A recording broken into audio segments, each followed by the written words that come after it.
Bismillahirrahmanirrahim. Assalamualaikum, selamat petang dan salam sejahtera.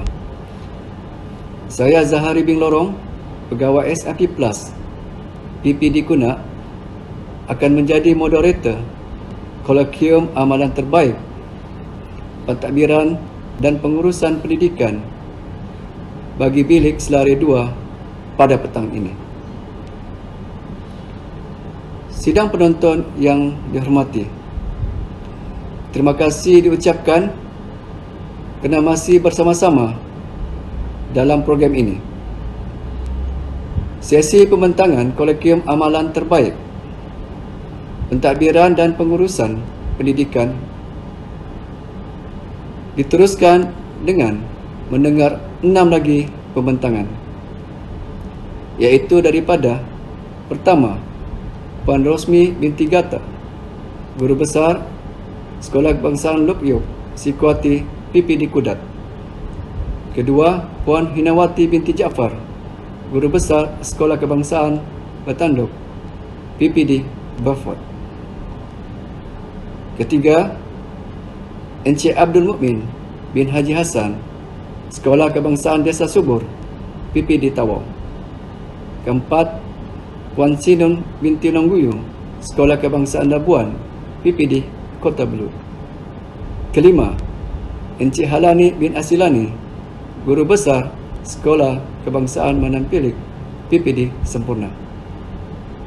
Keenam, Puan Haja Siti Suryati Lau Abdullah, Sekolah Kebangsaan Singgamanis, PPD Kinabatangan.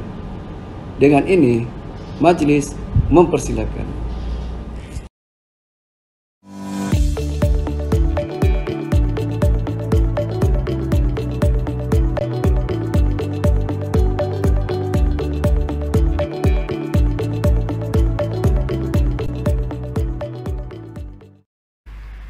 Salam hormat, salam sabah hebat, katakan tidak kepada nombor 16, katakan ya kepada 10 terbaik, PPD Kudat menjuarai perubahan Kudat juara. Terima kasih atas peluang diberikan untuk berkongsi dalam Kolokium Amalan Terbaik Kepimpinan dan Pengurusan Peringkat Negeri Sabah IKOL BP1 2021, Anjuran Jabatan Pendidikan Sabah dan SI Partners Plus Negeri Sabah. Saya Rosmi binti Gata ingin menyampaikan satu amalan terbaik yang telah kami amalkan sejak tahun 2020 sehingga kini, yaitu Flip Classroom. Saya menjawat jawatan sebagai guru besar sejak tahun 2015 sehingga sekarang. Antara kejayaan yang dicapai, yang pertama, penerima anugerah Naib Johan 3K peringkat negeri Sabah, anugerah Mekar UPSR MTM peringkat Zon, penerapan tandas 5 bintang dan Mara ke peringkat kebangsaan, Pandu Putri ke peringkat antarabangsa dan mencapai Ketua Pesuruhjaya, kurikulum dalam sukan bola tampar, tarian, bola baling, sehingga ke peringkat negeri, dan lain-lain lagi kejayaan yang tidak disebutkan. Baik, gambar ini merupakan barisan pentadbir, yaitu SLT. Seterusnya adalah barisan adiwira. Berikut adalah enrollment sekolah yang terdiri daripada guru seramai 15 orang, EKP 1 orang, dan murid seramai 216 orang. Saya ingin menjelaskan apa itu Flip Classroom. Baik, di dalam paparan sana kamu boleh baca di situ, dan saya jelaskan apa itu Flip Classroom. Flip Classroom merupakan model pendekatan pengajaran mengalihkan waktu pembelajaran di dalam kelas kepada pencarian maklumat lebih awal oleh murid-murid untuk dikongsikan bersama oleh ahli kelas. Guru memberikan tugasan lebih awal sebelum sesi PDPC, maklumat-maklumat dikumpul daripada internet, bahan bacaan seperti majalah, buku, dan temu ramah juga boleh dilakukan oleh murid tersebut. Maklumat-maklumat kemudiannya dibawa ke dalam kelas untuk dibentangkan oleh murid-murid. Guru bertindak sebagai fasilitator sahaja. Tidak ada lagi istilah spoon feed kepada murid. Baik, berikut ini adalah kronologi bagaimana flip classroom bermula di sekolah kami. Yang pertama sekali ialah kehadiran pegawai ICC Plus ke sekolah untuk memberi taklimat berkenaan konsep flip classroom serta menetapkan tempoh pelaksanaan selama 1 tahun, yaitu 2019 hingga 2020. Seterusnya, taklimat pemurnian flip classroom dari SIC Plus serta penetapan tarikh pencerapan flip classroom fasa 1. Gambar ini merupakan bimbingan pemerkasaan kebat untuk SLT daripada Puan Aida Abu Bakar, pegawai ICC Plus PPD Kudat. Pemantauan dan pencerapan fasa 1 oleh rakan elit oleh Puan Aida Abu Bakar ICC Plus dan SLT oleh saya sendiri. Seterusnya yaitu pemantauan fasa 1 oleh SLT serta pihak ICC Plus mendapati hanya 3 daripada 8 orang guru sahaja yang memperoleh markah cemerlang, manakala 5 yang lain hanya memperoleh markah baik dan sederhana.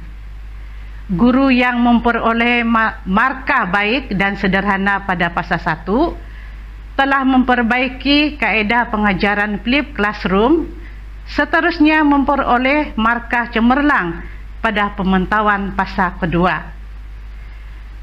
Kita perhatikan jadwal berikut, yaitu cemerlang 5 dan baik tidak ada lagi. Berikut adalah rasional pembudayaan flip classroom. Yang pertama, membudayakan strategi pengajaran berpusatkan murid dan guru sebagai pemuda cara. Yang kedua, menjadikan murid menjadi lebih kreatif dan dapat mencari sumber untuk mendapatkan ilmu. Dan yang ketiga, memaksimumkan PDPC dengan penyertaan murid sebagai agen penyebar ilmu. Seterusnya, dia dibantu oleh pihak ICC Plus pada peringkat awal, mengadakan Professional Learning Community PLC dalam kalangan ahli panitia, memperkenalkan amalan flip classroom kepada murid-murid dan diaplikasikan dalam PDPC. Murid-murid mencari bahan lebih awal sebelum sesi PDPC dijalankan dan guru berperanan sebagai fasilitator. Sepanjang kami menjalankan aktiviti amalan terbaik ini, kami mendapat beberapa kekangan dan cabaran, namun kami berusaha mencari penyelesaiannya.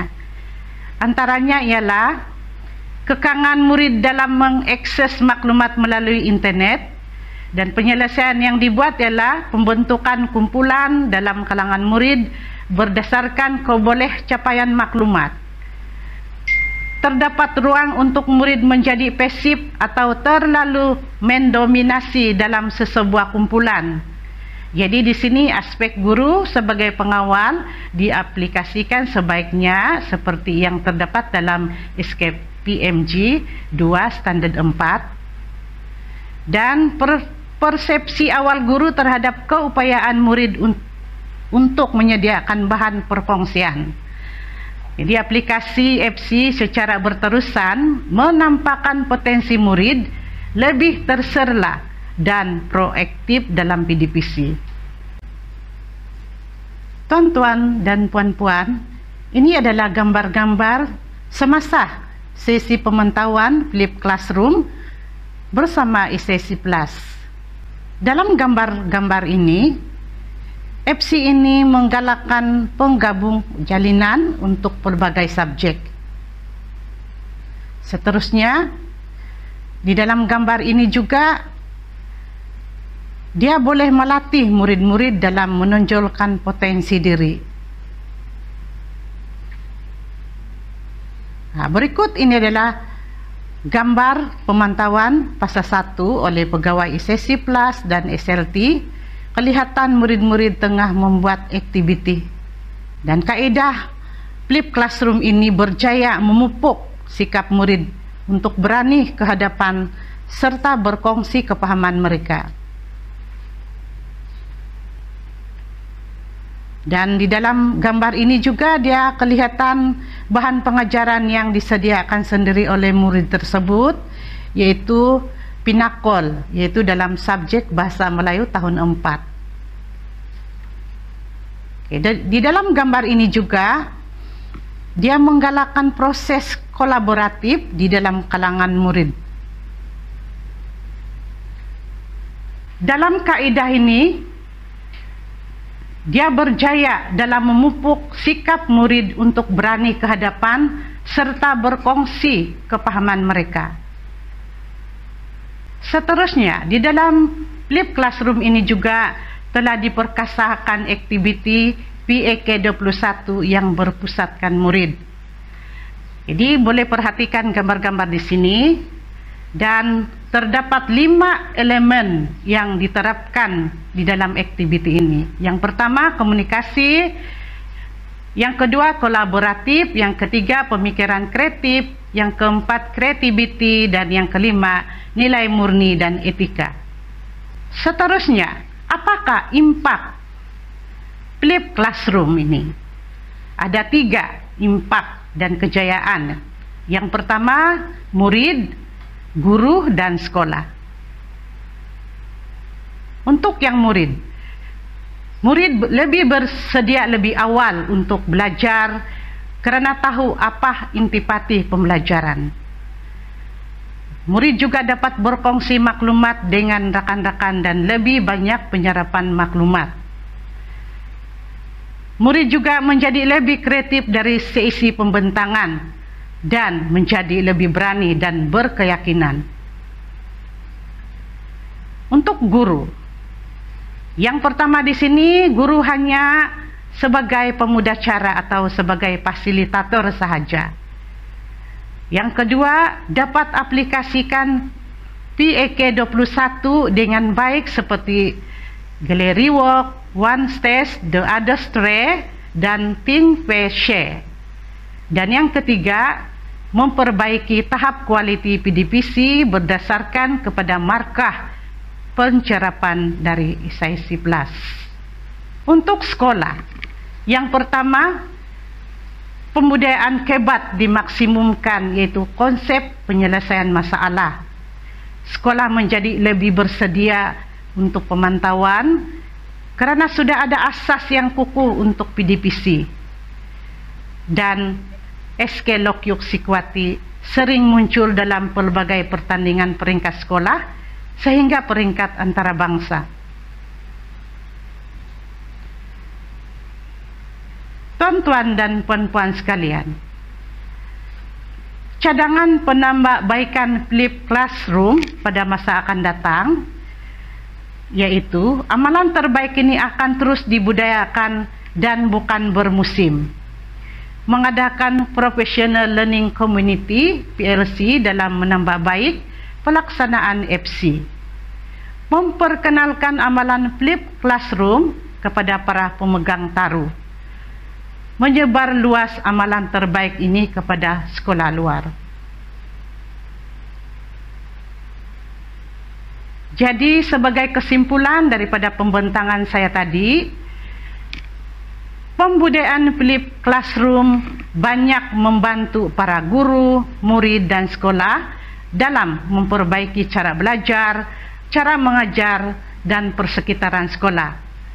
Flip classroom adalah medium yang terbaik dalam mencapai kemenjadian murid dan terbukti berkesan dalam meningkatkan kualiti sekolah, terutama untuk mencapai sekolah transformasi pada tahun 2025. Sekian dan terima kasih.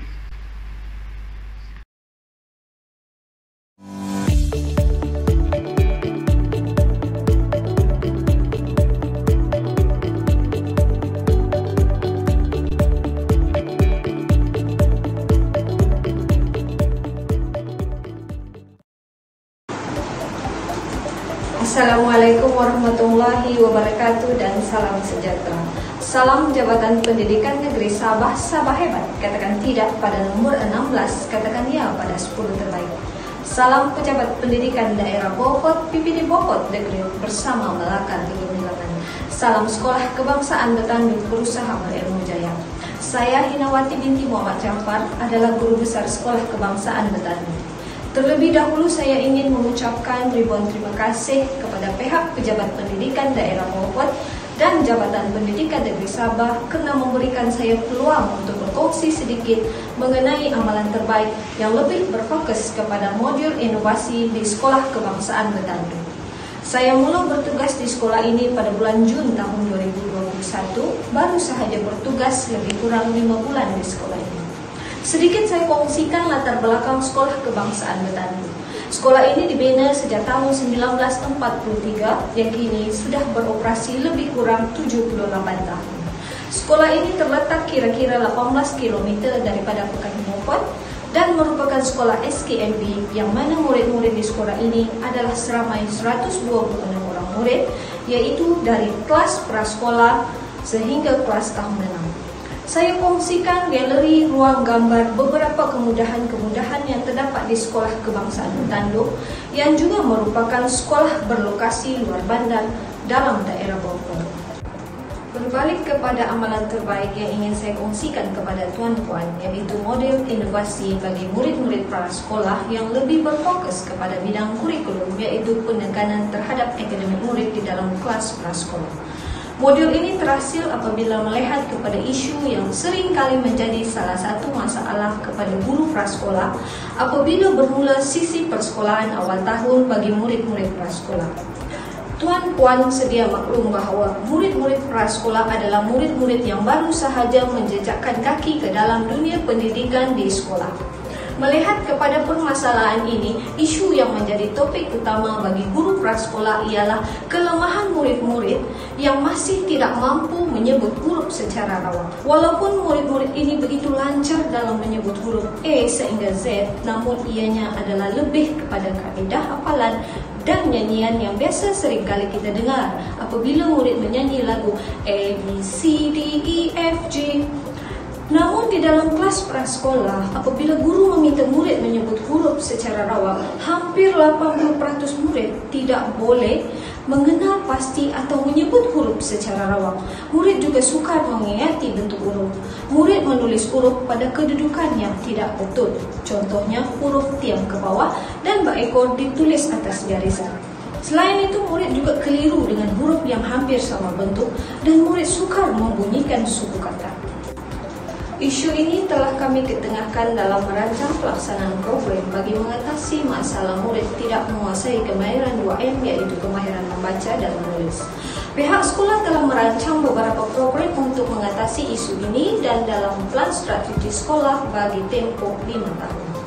Daripada plan strategi ini, melalui cetusan idea daripada guru prasekolah Sekolah Kebangsaan Betandung, iaitu Cikgu Nuraida binti Ahmad, maka terciptalah satu modul pembelajaran inovasi, iaitu modul 5 jari menggunakan konsep VSET yang merupakan intervensi sekolah bagi mengatasi masalah pembelajaran murid prasekolah melalui beberapa fasa kajian, iaitu fasa sebelum, semasa dan selepas, yang mana setiap fasa mempunyai fokus tertentu untuk guru prasekolah mengenal pasti punca dan masalah murid. Apakah bentuk latihan yang bersesuaian dan menjalankan penilaian terhadap modul yang disediakan. Sedikit pengenalan mengenai modul ini. Setelah dijalankan beberapa kajian dan tindak susul seperti pemerhatian dan pelaksanaan penggunaan modul ini, terdapat peningkatan peratus tahap penguasaan murid dalam pembelajaran bahasa Melayu. Modul pembelajaran 5 jari menggunakan konsep VSET adalah salah satu modul inovasi yang mana 5 jari ini mempunyai fungsi tertentu mengikut kumpulan huruf yang telah ditetapkan berdasarkan persamaan ciri-ciri setiap huruf. Objektif modul ini adalah untuk meningkatkan pemahaman murid mengenai 26 huruf melalui konsep VSET, iaitu faham, ingat, sebut dan tulis. Selain itu, membolehkan murid menyebut 26 huruf secara rawak, membantu mengatasi masalah tidak kenal huruf dalam kalangan murid, meningkatkan penguasaan kemahiran menulis huruf dengan cara yang betul. Seperti yang tuan-tuan lihat pada paparan slide, setiap 5 jari mempunyai wakil kumpulan huruf yang terdiri daripada huruf vokal iaitu huruf A, E, I, O, U, huruf tiada tiang atas atau bawah dan tiada ekor iaitu huruf C, M, N, R, dan S, huruf tiang tinggi iaitu huruf B, D, H, K, L, dan T, huruf tiang ke bawah dan berekor iaitu huruf G, J, P, Q, Y, dan huruf jarang guna iaitu huruf F, W, X, Z, dan V. Bagaimana pelaksanaan model pembelajaran 5 jari menggunakan konsep VSET? Apa itu VSET? VSET adalah satu perkataan yang digabungkan yang terdiri daripada konsep faham, ingat, sebut, dan tahu. Modul pembelajaran 5 jari dilaksanakan menggunakan konsep VSET secara berperingkat mengikut langkah-langkah yang telah ditetapkan daripada konsep tersebut.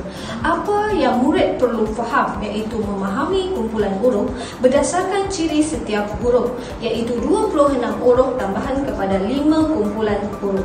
Apa yang murid perlu ingat mengenal pasti ciri-ciri yang terdapat pada huruf secara rawak. Apa yang murid perlu sebut menyebut huruf secara rawak apabila ditanya berdasarkan kefahaman murid mengenai sesuatu huruf. Dan apa yang murid perlu tulis iaitu boleh menulis huruf secara rawak dengan cara yang betul. Pada langkah pertama untuk konsep faham, guru membimbing murid untuk memahami 26 huruf mengikut kumpulan huruf setiap minggu dengan sebutan yang betul. Minggu pertama murid akan dibimbing untuk memahami huruf-huruf vokal. Minggu kedua pula murid dibimbing untuk memahami huruf-huruf tiada tiang atas dan bawah dan tiada ekor. Minggu ketiga murid akan dibimbing memahami tiang tinggi. Minggu keempat murid akan dibimbing untuk memahami huruf-huruf tiang ke bawah dan berekor. Minggu kelima murid akan dibimbing untuk memahami huruf jarang guna dan pada minggu keenam guru akan melaksanakan aktiviti pengukuhan bagi melihat tahap pemahaman murid dalam mengenal pasti huruf mengikut kumpulan huruf 5 jari. Apa yang murid perlu faham dalam konsep ini ialah guru membimbing murid memahami kumpulan huruf berdasarkan ciri setiap huruf. Pada langkah kedua bagi konsep ingat ialah murid mengenal pasti ciri-ciri yang terdapat pada huruf melalui aktiviti rangsangan yang melibatkan kemahiran psikomotor halus. Aktiviti ini memfokus kepada huruf yang diperkenalkan setiap minggu. Di sini juga dipaparkan contoh aktiviti latihan pembelajaran murid. Pada langkah ketiga bagi konsep sebut ialah murid diminta menyebut huruf secara rawak berdasarkan kefahaman mengenai sesuatu huruf. Aktiviti ini memfokuskan kumpulan huruf yang diperkenalkan setiap minggu. Contoh aktiviti latihan menggunakan modul 5 jari bagi konsep ini seperti yang tertera pada slide. Pada langkah keempat bagi konsep tulis ialah guru memberi bimbingan kepada murid mengenai cara menulis huruf dengan cara yang betul. Murid menulis huruf mengikut kumpulan huruf dengan cara yang betul seperti latihan bertulis yang dipaparkan pada slide. Langkah kelima, setiap konsep VSET dilaksanakan ialah pelaksanaan aktiviti pengukuhan di mana guru melaksanakan aktiviti pengukuhan dan latih tubi yang melibatkan beberapa kemahiran. Guru membimbing kepada murid semasa melaksanakan aktiviti. Seterusnya, langkah ke-6 adalah aktiviti pentaksiran ke diri murid, iaitu guru akan membuat pentaksiran ke diri melalui senarai semak murid setelah selesai menggunakan modul pembelajaran 5 jari. Pentaksiran ini dibuat bagi mengenal pasti keberkesanan penggunaan modul pembelajaran 5 jari terhadap murid. Melalui pentaksiran ini, murid akan memahami tujuan mereka belajar dan tahap penguasaan mereka dalam sesuatu kemahiran yang dipelajari. Di sini dipaparkan contoh soalan pentaksiran yang dijalankan kepada murid-murid prasekolah. Kumpulan sasaran untuk modul ini terdiri daripada murid, guru, dan ibu bapa. Apakah sasaran bagi ketiga-tiga kelompok ini? Sasaran kepada murid, murid mengikuti pembelajaran di dalam kelas. Murid mengikuti pembelajaran eksis kendiri. Murid juga mengikuti aktiviti pengukuhan dan latih tubi. Murid juga perlu membuat persediaan awal ke tahun 1. Sasaran kepada guru. Guru melaksanakan sesi PDPC dan PDPR kepada murid. Guru juga melaksanakan ujian IPKK dan guru membuat ujian pengesanan awal terhadap perkembangan murid. Sasaran kepada ibu bapa. Ibu bapa memastikan anak-anak menjalankan pembelajaran di rumah secara. Apa hasil dapatan setelah proses pembelajaran modul ini dijalankan? 80% murid boleh menyebut huruf secara rawak dalam tempoh 2 hingga 4 bulan. Guru dapat mengenal pasti murid yang bermasalah dalam pembelajaran, iaitu kemahiran membaca dan menulis, untuk diberikan bimbingan yang berterusan. 82% murid boleh menulis huruf secara rawak dengan cara yang betul. Penguasaan model pembelajaran 5 jari dengan menggunakan konsep VSET telah membantu mengurangkan bilangan murid yang tidak menguasai kemahiran 2M. Hasil dapatan ini juga dapat dilihat melalui analisis pentaksiran IPKK yang kita jalankan kepada murid setelah melalui fasa-fasa pembelajaran menggunakan modul inovasi, iaitu model pembelajaran 5 jari menggunakan konsep VSET. Dapat dilihat daripada analisis ini perbandingan 3 tahun 2019 sehingga tahun 2021, iaitu pentaksiran yang dijalankan 2 penggal penilaian setiap tahun mendapati perbezaan ratus penggal pertama dan penggal kedua. Kita lihat penilaian yang agak ketara pada tahun 2020. Penggal pertama pencapaian ialah di bawah 80% dan penggal kedua mencapai 100% tahap penguasaan murid terhadap pembelajaran setelah menggunakan modul ini. Bagi tahun 2021, kami meletak peratus pencapaian penggal pertama kerana penggal kedua belum dilaksanakan pentaksiran IPKK pada tahun 2021. Analisis ini adalah mengikut bidang kemahiran murid, iaitu kemahiran membaca dan kemahiran menulis. Dilihat pada paparan graf, terdapat peningkatan peratus setiap penggal mengikut tahun penilaian. Sebagaimana tuan-puan maklum, untuk menyediakan modul ini, pihak sekolah menganggarkan kos bagi satu modul hanyalah bernilai RM4.50, iaitu nilai mencetak dan bahan jejari seperti yang tertera pada slide.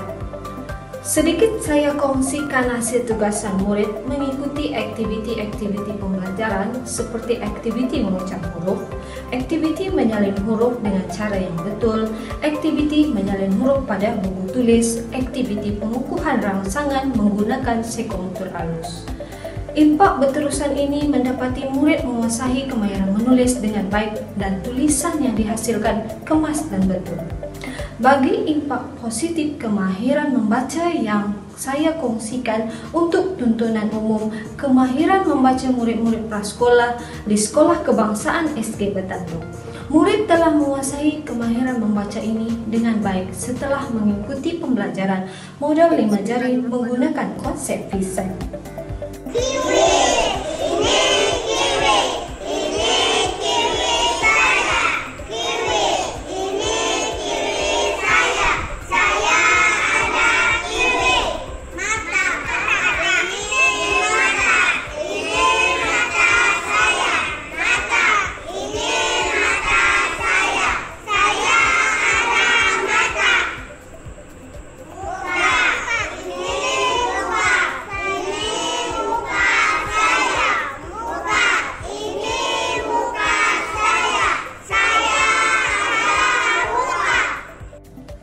Beberapa penambahbaikan yang perlu kami laksanakan antaranya ialah menambah baik modul pembelajaran dengan lebih berfokus kepada 2 kategori, iaitu murid yang telah menguasai dan belum menguasai.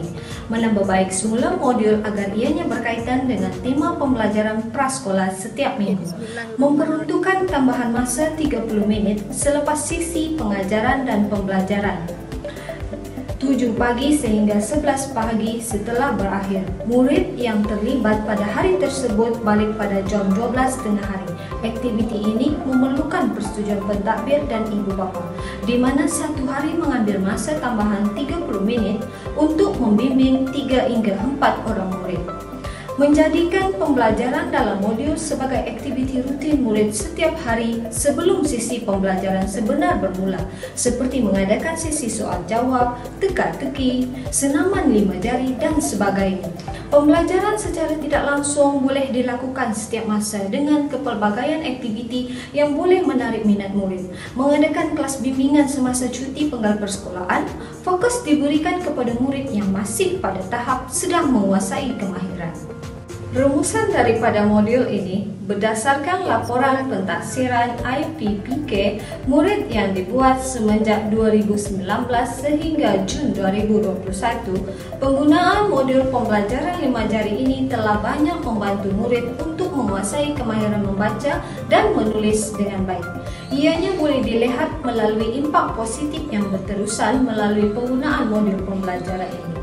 Melalui modul pembelajaran 5 jari ini bukan sahaja membaca dan menulis, tetapi konsep VSET, faham, ingat, sebut dan tulis juga turut diaplikasikan melalui modul pembelajaran ini. Apakah harapan kami?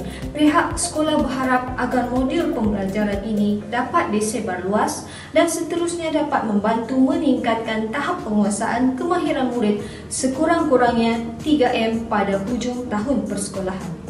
Melalui modul pembelajaran 5 jari ini, ianya juga diharap dapat membantu mengurangkan jumlah kemasukan murid ke kelas pemulihan apabila murid ke sekolah rendah kelak.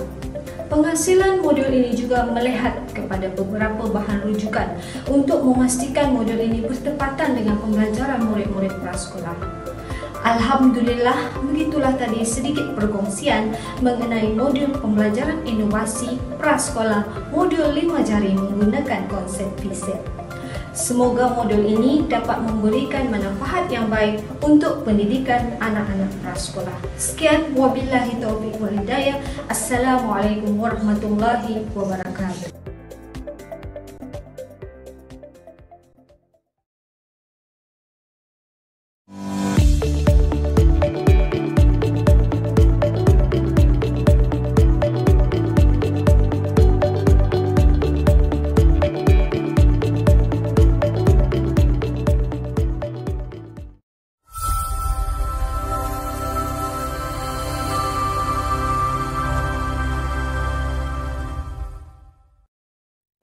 Bismillahirrahmanirrahim. Assalamualaikum warahmatullahi wabarakatuh dan salam sejahtera. Salam JPN Sabah. Sabah hebat, katakan tidak pada nombor 16, katakan ya pada 10 terbaik. Salam PPD Tawau, Tawau Leeds ikhlas memacu kecemerlangan. Saya Abdul Mukmin bin Haji Hassan, Guru Besar SK Desa Subur Tawau. Saya mula berkhidmat sebagai seorang pendidik bermula pada 1 Disember 1990 di SMK Jalan Apas Tawau. Kemudian saya dinaikkan pangkat ke SK Sungai Tohuk Sempurna pada 1 November 2008, menjawat jawatan sebagai Guru Penolong Kanan Petang. Selepas itu saya bertukar ke SK Mentadak Baru Pulau Sebatik pada 5 Januari 2011, menjawat jawatan sebagai Guru Penolong Kanan 1. Seterusnya saya bertukar ke SK Tanjung Batu Tawau pada 25 Ogos 2017, menjawat jawatan sebagai Guru Penolong Kanan HEM. Dan akhir sekali, saya dinaikkan pangkat ke jawatan Guru Besar pada 11 April 2019 di SK Desa Subur sehingga sekarang. Tuan-tuan dan puan-puan, SK Desa Subur adalah sebuah sekolah yang dikategorikan sebagai sekolah kurang murid. Walau bagaimanapun, kami telah mencapai beberapa kejayaan yang boleh dibanggakan. Antaranya ialah dalam peperiksaan UPSR, kami telah mencapai keputusan 100% pada tahun 2017 dan 2018. Pada tahun 2019, pula kami hanya mencapai 87,5% termasuk seorang murid MBK. SK Desa Subur mempunyai 2 kebitaraan. Satu kebitaraan akademik ialah dalam mata pelajaran sains, di mana kami telah mencapai keputusan 100% dalam UPSR selama 10 tahun berturut-turut. Kebitaraan yang kedua ialah sukan memanah. Kami telah mencapai sehingga peringkat kebangsaan bermula pada 2016, 2017, 2018, 2019 dan tahun 2020. Kami juga telah dianugerahkan anugerah emas pada Mekar JPN Sabah tahun 2020 di bawah kategori PBD tahap 1 mencapai keputusan 100%. Satu lagi kejayaan yang kami sangat berbangga ialah pencapaian dalam anugerah Pusat Sumber Sekolah Peringkat Negeri Sabah. Bermula pada tahun 2019, kami telah mencapai tempat ketiga. Pada tahun 2020, kami naik satu langkah ke tempat kedua, dan pada tahun 2021, kami telah dianugerahkan sebagai Johan Anugerah Pusat Sumber Sekolah Negeri Sabah, kategori Sekolah Kurang Murid.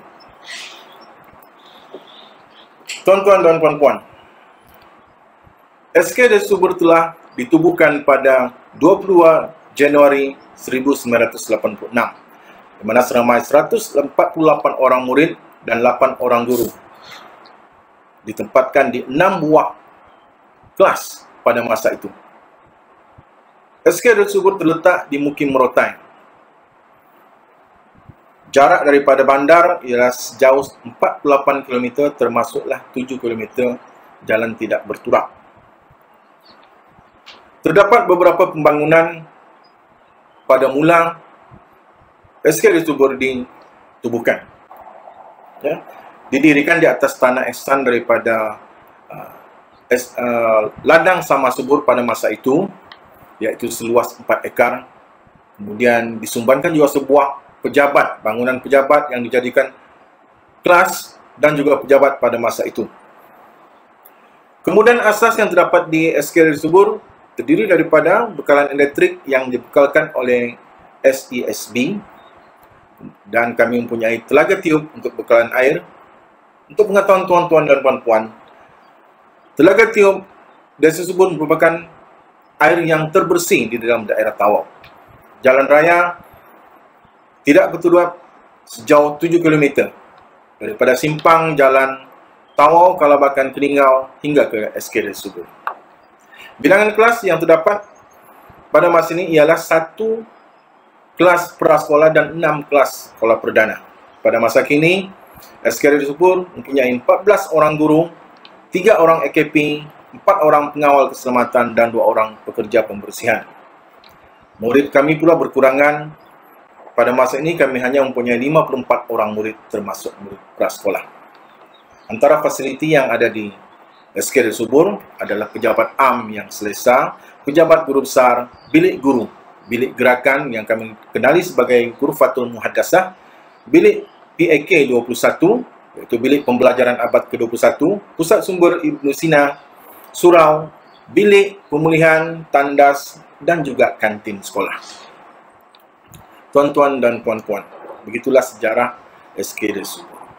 Setiap sekolah mempunyai isu yang tersendiri. Begitu juga dengan SK Subur.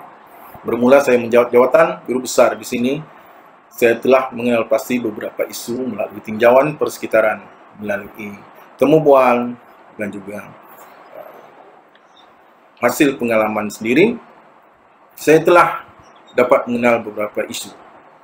Isu yang terbesar untuk SK Subur adalah kekangan keuangan, kerana SK Subur dikategorikan sebagai sekolah kurang murid, dan tuan-tuan dan puan-puan sudah sedia maklum peruntukan untuk SKM adalah sangat terhad mengikut bilangan murid yang terdapat di SK Subur.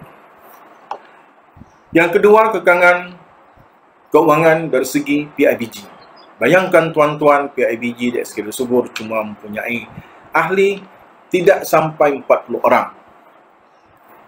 Sebab itu, kekangan keuangan, pendana yang terdapat dalam tabung PIBG sangat-sangat terhad. Satu lagi isu ialah projek-projek keceriaan yang telah dirancang tergendala disebabkan oleh kekurangan bahan mentah dan juga peralatan yang tidak mencukupi.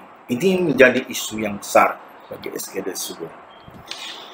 Baiklah, tuan-tuan dan puan-puan, dalam kolokium amalan terbaik kepimpinan dan pengurusan peringkat negeri Sabah pada kali ini, saya ingin membawa satu tajuk amalan terbaik yang telah dijalankan, dilaksanakan di SK Subur.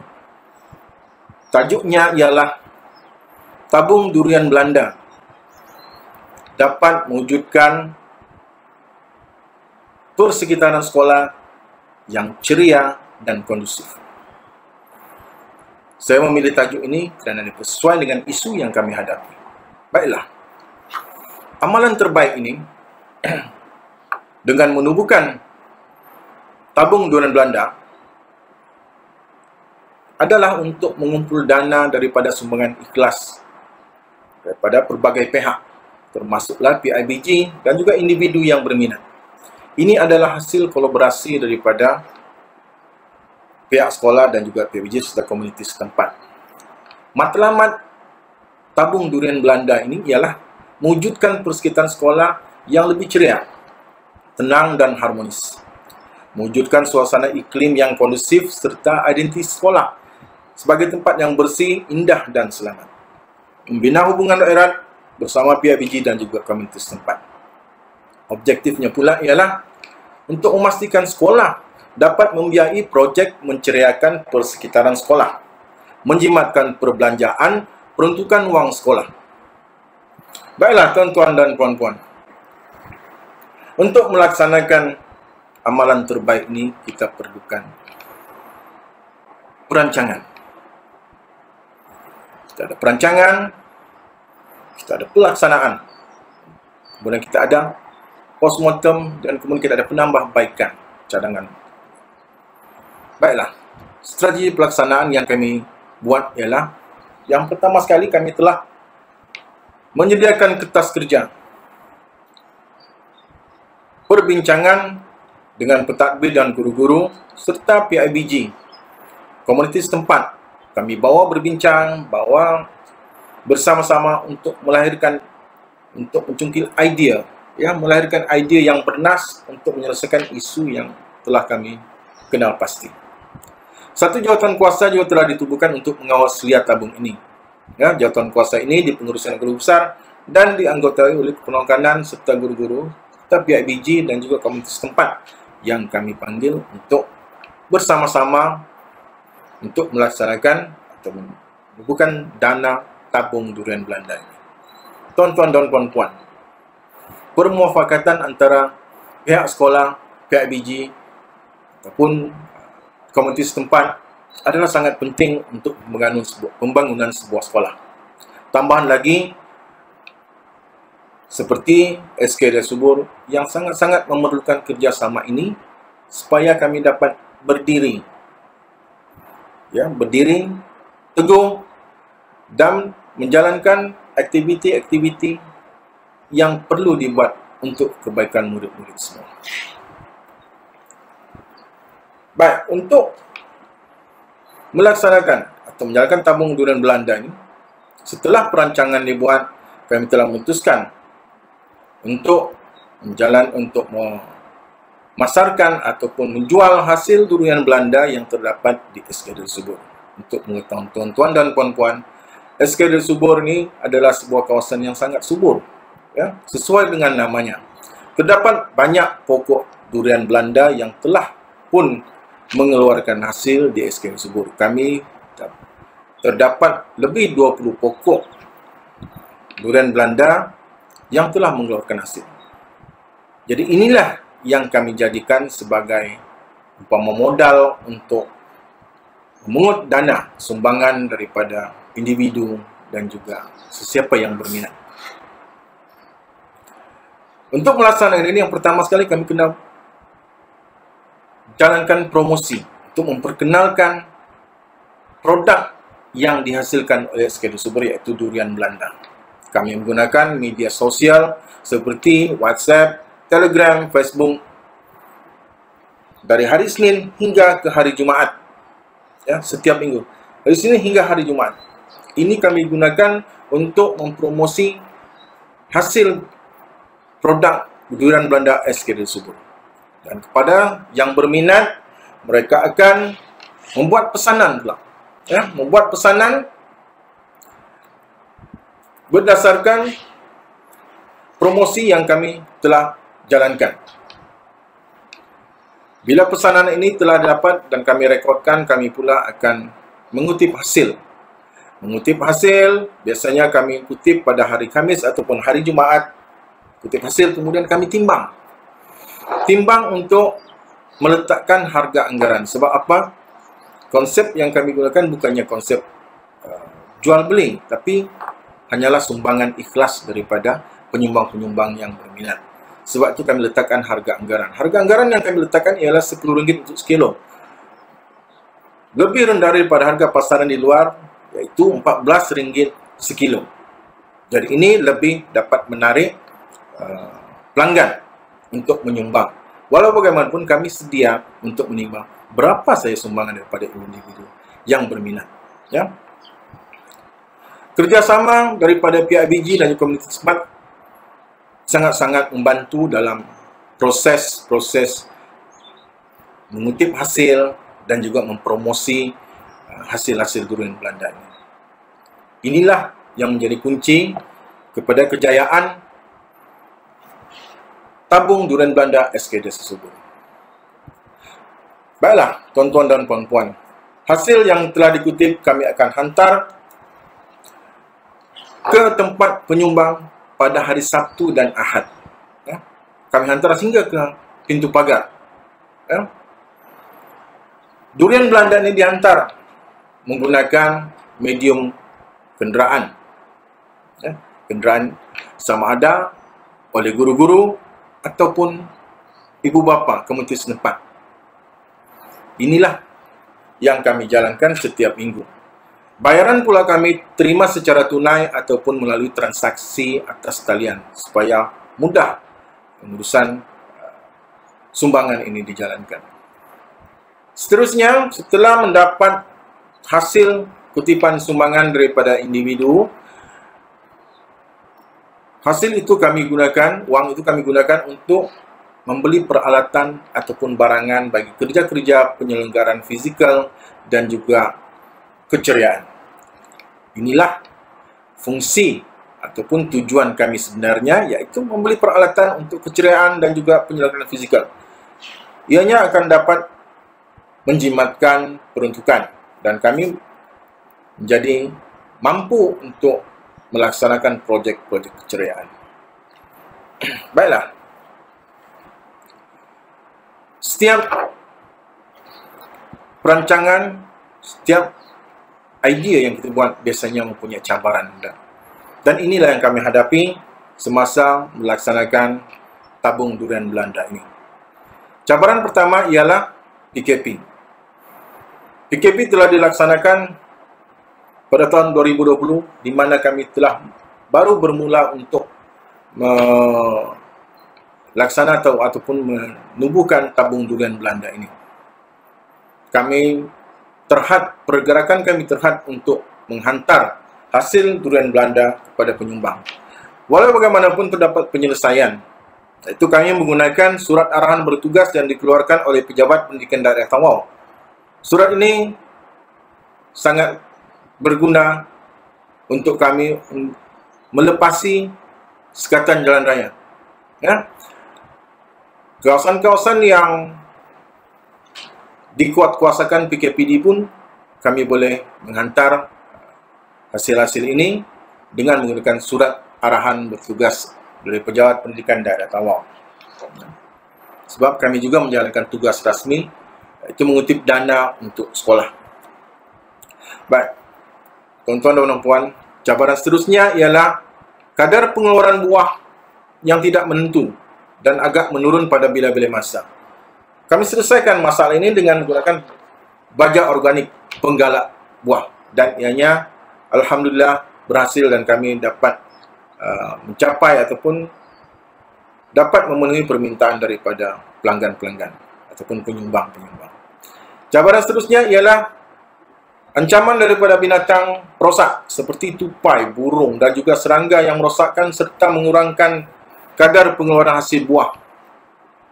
Ya, tuan-tuan boleh lihat dalam gambar yang diterakan, terdapat buah yang rosak. Kaedah cabaran ini kami selesaikan dengan menggunakan racun serangga dan juga perangkap. Selain itu kami juga menggunakan kaedah pembungkusan.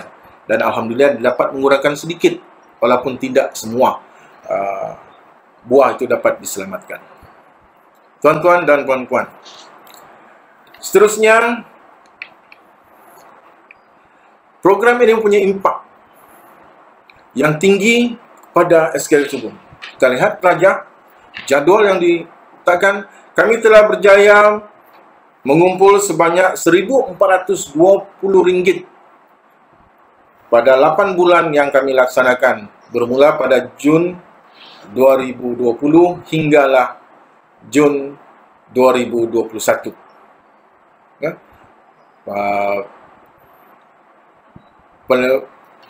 Pembekalan kepada penyumbang, hasil ini bermula pada bulan November. Baiklah, seterusnya kami dapat menjimatkan peruntukan LPBT sebanyak RM1,226 untuk membeli peralatan dan juga alat-alat penyelenggaraan kecil di sekolah. Seterusnya, kami juga telah dapat mewujudkan taman-taman keceriaan seperti matlamat pertama. Taman-taman keceriaan kami wujudkan, contohnya Taman Herba Az-Zahrawi yang telah membantu Pusat Sumber Ibn Sina menjuarai anugerah Pusat Sumber Negeri.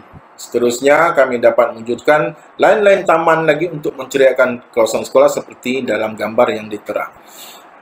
Seterusnya, projek keceriaan, contohnya projek keceriaan tandas dan projek keceriaan laluan pejalan kaki dapat kami laksanakan dengan mudah dengan adanya peralatan dan juga bahan-bahan yang kami beli melalui dana tabung Durian Belanda.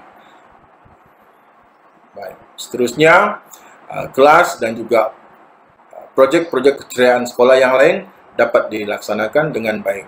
Selain daripada itu, kami juga tetap mengekalkan kerjasama antara ibu bapa dan juga komunitas setempat. Contohnya dalam gambar ini, kami telah menggunakan jentera ladang untuk projek keceriaan sekolah. Jadi ini sangat membantu pada SKL Subur yang serba kekurangan.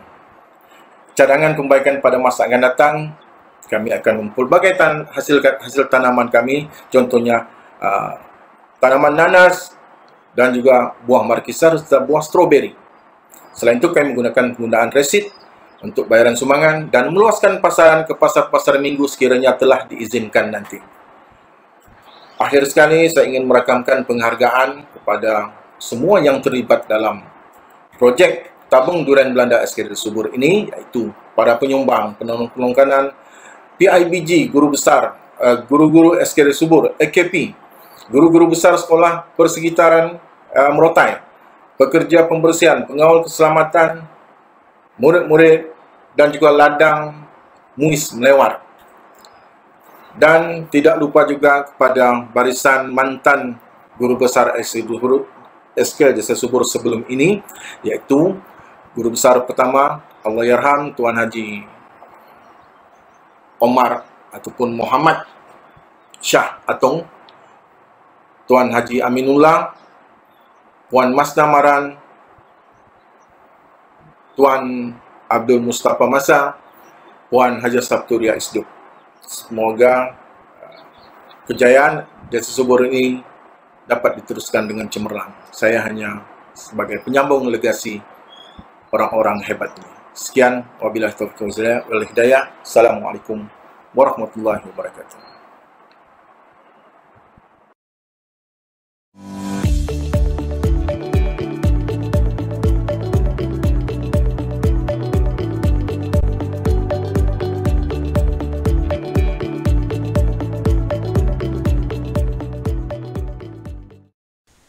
Terima kasih kepada moderator. Saya Sinon binti Longguyu, Guru Besar SKL Labuan Kota Bit Sabah, akan membentangkan amalan kepimpinan RM7KH Guru Besar dalam pengurusan sekolah. Objektif kepimpinan ini adalah meningkatkan keupayaan dan tahap komitmen kerja dalam organisasi. Kedua, memantapkan kerja sepasukan dalam organisasi. Ketiga, meningkatkan motivasi dan kesejahteraan dalam organisasi. Sebagai pengenalan, penulis memetik daripada Nur Safina 2017 mengatakan pemerkasaan dan kecemerlangan sekolah adalah agenda utama KPM. Kepimpinan sekolah perlu sentiasa dinamik dan inovatif. Maka itu pentadbir merupakan individu utama yang memainkan peranan dalam membuat usaha tersebut untuk penambahbaikan sekolah dan seterusnya melestarikannya. Anjakan keempat, PPPM yang bermaksud pentadbir sekolah perlu memberi penekanan kepada pembangunan kompetensi profesional berterusan bagi guru. Lokman Kalsum 2010 mengatakan perkembangan staf merupakan aspek yang sentiasa diberi perhatian terutama sekali oleh jemaah Najir apabila mereka melawat ke sekolah.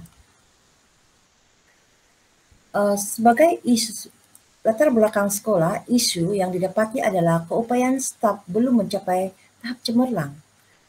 Karena sekolah yang cemerlang lahir daripada keupayaan staf yang tinggi, maka itu perlunya penambahbaikan. Berikut sebagai penambahbaikan yang perlu dibuat adalah bimbingan daripada ketua organisasi. Ketua organisasi bertanggung jawab mengupayakan staf dalam organisasi dan saling berkolaboratif, yang mana ketua jabatan sebagai mentor dan staf adalah mentee. Seterusnya, ini adalah sorotan literatur yang dimuatkan dalam penulisan ini, yaitu Rohayu Ahmad 2020, yaitu pemimpin perlu cekap dalam mengadaptasi perubahan yang mendadak. Manakala Nurul Sapina pula 2018 mengatakan pemimpin harus bersedia dalam mengadaptasi ataupun menghadapi perubahan dunia. Kepimpinan harus cekap untuk menyelesaikan isu. Manakala Husin Mahmud 2016 pula mengatakan pengetua adalah model yang mengubah tingkah laku guru. Sekolah cemerlang lahir dari pemimpin yang cemerlang. George H. Avery pula mengatakan pemimpin harus berdaya tahan untuk menghadapi segala kemungkinan dan harus positif dalam menghadapi kesukaran. Seterusnya, ini adalah maksud ataupun akronim bagi kepimpinan RM7KH. Yang mana R itu adalah role, M itu adalah model, 7 adalah bilangan ketua, yaitu ketua, dan H adalah harmoni ataupun kegembiraan.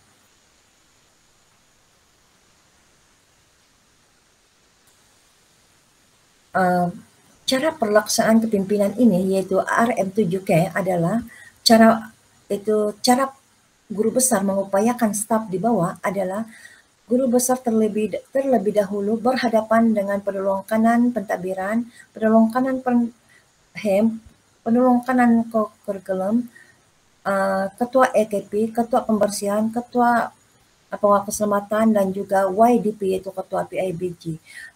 Guru besar akan mengupayakan ke-7 ketua ini terlebih dahulu sebelum untuk membantu mengupayakan staf yang lain. Berikut adalah gerak kerja RM7KH yang mana ini adalah guru besar akan berhadapan dengan ke-7 ketua ini, yaitu penolong kanan pentadbiran, penolong kanan kokem, penolong kanan ketua EKP yaitu Krani, ketua pekerja pembersihan, ketua pengawal keselamatan dan YDP. Jadi ke-7 ketua ini akan mengupayakan staf di bawah mereka. Contohnya penolong kanan pentadbiran akan mengupayakan ketua penitia. PKM akan mengupayakan guru-guru yang di bawah mereka. Dan begitu juga dengan PKKOM akan mengupayakan guru-guru yang berkaitan dengan tugas PKKOM. EKP pula akan mengupayakan rakan yang sekerja mereka. Dan ketua pembersihan akan mengupayakan rakan-rakan yang sama-sama bekerja di sekolah. Dan pengawal keselamatan juga akan mengupayakan rakan-rakannya, dan PIBG akan mengupayakan EJK dalam PIBG. Dan semua ini adalah untuk mencapai objektif. Dan andaikan apabila tercapainya objektif, sekolah akan menjadi berkualiti dan organisasi akan lebih berintegriti, dan semua ini, gerak kerja ini akan diaplikasikan dalam semua program ataupun sepanjang masa. Impak kepimpinan RM7K adalah yang mana muridnya akan mendapat kemenjadian, yaitu prestasi sama ada akademik, sahsia, dan juga ke kurikulum. Ibu bapa pula kurangnya aduan karena mereka tahu hala tuju sekolah. Kemudian guru-guru pula mendapat kepuasan kerana mereka dapat bimbingan, dan AKP pula mendapat kepuasan kerana mereka tidak tercicir daripada segala perbincangan, dan juga mereka tahu hala tuju sekolah. Pekerja swasta seperti pengawal keselamatan dan juga pembersihan akan merasa dihargai kerana mereka tahu hala tuju sekolah dan sentiasa bersama-sama dalam membuat keputusan. Pentadbir pula mendapat kerjasama akan mendapat memudahkan pentadbiran kerana mendapat kerjasama daripada semua pihak dalam organisasi. Sekolah pula akhirnya mendapat impak iaitu berkualiti. Sekolah akan menjadi lebih berkualiti dari sebelumnya. Cadangan penambahbaikan dalam kepimpinan ini adalah andai kata kepimpinan ini tidak sesuai dalam satu-satu sekolah ataupun dari satu-satu masa, pihak pentadbir sentiasa menilai agar ianya tidak akan berlaku kekeraman ataupun kecundangan, maka pihak pentadbir sentiasa mengaplikasikan teori Hershey dan Blanchard 1982 iaitu teori kepimpinan situasional yang mana sentiasa melihat keadaan sekitar dan sentiasa mengubah suai kepimpinan sekiranya tidak sesuai. Cabaran semasa melaksanakan amalan kepimpinan ini ataupun sepanjang pentadbiran, pentadbir ataupun guru besar haruslah mempunyai kesabaran kerana kesabaran harus menyusuri setiap langkah sebab penentangan akan berlaku di kalangan staf organisasi sebab mereka akan menghadapi kesukaran menerima perubahan yang mana mereka sudah selesa tetapi apabila perlunya penambahbaikan maka mereka harus berlakunya perubahan dan akan melibatkan semua staf. Selain itu, perbezaan tingkah laku setiap individu juga adalah satu cabaran kerana pendekatan staf adalah berbeza. Contohnya si A berbeza dengan si B dan begitulah seterusnya.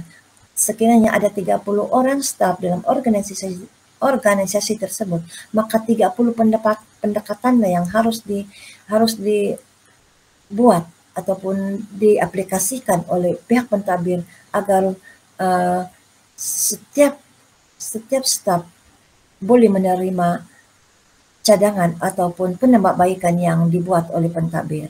Selain itu, pemimpin juga haruslah berdaya tahan, mempunyai kecerdasan emosi dan berintegriti kerana ia adalah menjadi role model kepada staf. Segala yang dilakukan oleh pemimpin ataupun pentadbir akan menjadi tontonan ataupun akan dilihat oleh staf dalam organisasi. Maka itu, pihak pentadbir ataupun guru besar haruslah menjadi role model terutama sekali dalam pengurusan keuangan. Dan komunikasi juga haruslah berkesan agar tidak mendapat pukulan dari belakang oleh staf. Berikut adalah kejayaan yang telah diperolehi melalui kepimpinan ini melalui akademik. Dari segi akademik, kurikulum pada 2016 lulus UPSR 28% sahaja dan pada 2017 meningkat sedikit iaitu lulus 30%. 2018 lulus UPSR 78%. Setelah 2 tahun pengupayaan berlaku, barulah kelihatan impak pada selepas 2 tahun ya, iaitu 2018. Pengupayaan terhadap guru-guru dan juga staf lain sudah berlaku yang mana UPSR telah meningkat 78.9% dan 2019 seterusnya 70% menurun sedikit disebabkan jumlah calon yang sedikit. Dan pada tahun 2020, 79% melalui pentaksiran alternatif. Seterusnya ini adalah gambar-gambar yang telah sempat direkam. Kejayaan kurikulum ini adalah tahun 6 yang mereka mendapat pencapaian yang baik. Ini adalah kerjaan dari segi kurikulum, dan ini pula adalah kerjaan dari segi keceriaan sekolah, itu aktiviti sekolah hasil kerjasama PIBG, lawatan daripada pihak PPD dan guru-guru besar. Ini adalah pihak PPD dan ini adalah guru-guru besar untuk membantu menilai kerja guru dan juga PIBG. Dan ini adalah lawatan daripada guru-guru dari sekolah sekitar, dan ini adalah juga pegawai daripada PPD. Dan seterusnya, ini adalah Hari Alam Sekitar yang mana komite yang mana menghimpunkan beberapa di dalam daerah Kota Blod dan berpusat di tidak jauh daripada sekolah saya, dan kami adalah dipertanggungjawabkan untuk menganjurkannya.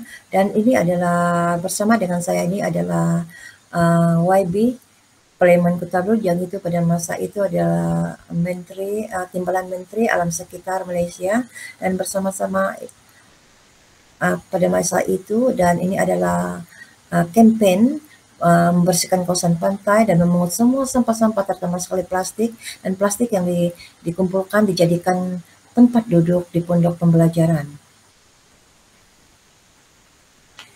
Dan berikut adalah penghargaan staf yang telah diupayakan, dan mereka ini boleh melakukan kerja-kerja yang diamanahkan kepada mereka. Kerja-kerja yang diamanahkan ataupun dipertanggungjawabkan kepada guru-guru ini, mereka dapat melakukannya sesuai dengan kehendak ataupun kehendak memenuhi keperluan organisasi. Berikut adalah kesimpulannya. Kesimpulan ini adalah melihatkan 7 lingkaran ini yang mana guru besar sentiasa bersama-sama dengan kesemua staf dalam organisasi. Contohnya dalam lingkaran pertama ini adalah guru besar bersama dengan penelungkuran pentadbiran dengan staf, dan begitulah seterusnya. Dan di sini adalah guru besar yang mengupaya kepada semua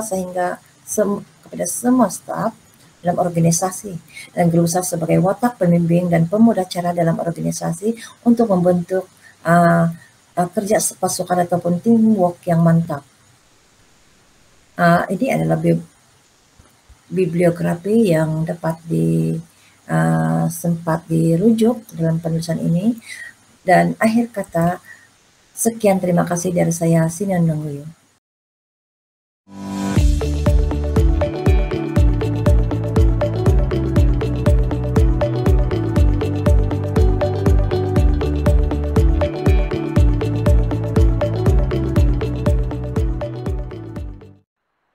Bismillahirrahmanirrahim. Assalamualaikum warahmatullahi wabarakatuh, dan salam sejahtera.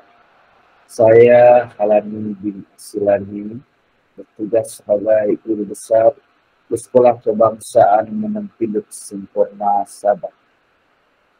Saya mula mencuburi bidang pendidikan ini dengan penempatan pertama saya bermula pada tahun 1995 di Sekolah Kebangsaan Sisipan Sempurna Sabah. Tuan-tuan dan puan-puan yang saya hormati, setelah bertugas lebih kurang 3 tahun, saya telah dilantik menjalankan tugas sebagai nolong kanan pentadbiran dalam tingkat sekolah. Alhamdulillah, pada tahun 2008, saya telah dilantik secara hakiki dalam jawatan tersebut. Pada tahun 2014, saya telah dipindahkan secara setara ke Sekolah Kebangsaan Bumbung Sempurna dengan memegang portfolio yang sama, yaitu sebagai guru penolong kanan pentadbiran. Saya merupakan salah seorang peserta kursus NPTEL Ambilan 1 2017. Pada 3 hari bulan Desember 2018, saya telah dilantik menjalankan tugas sebagai guru besar di Sekolah Kebangsaan Menempiduk, dan sehingga sekarang.